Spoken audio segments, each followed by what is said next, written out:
CI గారు phone ఎత్తావు.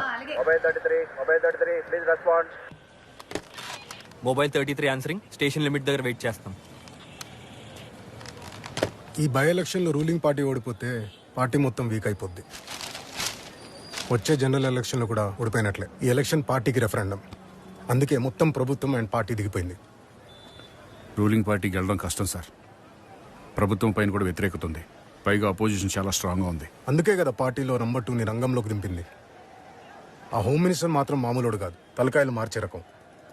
ఇంకో విషయం ఏంటంటే అదిగో ఆ కుల ఓటు బ్యాంకే డిసైడింగ్ ఫ్యాక్టర్. వాళ్ళు కానీ అటు ఇటు అయితే రిజల్ట్ మొత్తం మారిపోద్ది. ఆ ఓటు బ్యాంకుని కాపాడుకోవడానికి అధికార పార్టీ ఎంత దూరమైన వెళ్తుంది. ఏమో సార్, ఈ ఎలక్షన్ అయిన వరకు తిండి నిద్రలు కూడా ఉండవు. అయినా పదవుల కోసం తప్ప ప్రజల కోసం ఎవడు సార్ నిలబడుతున్నాడు?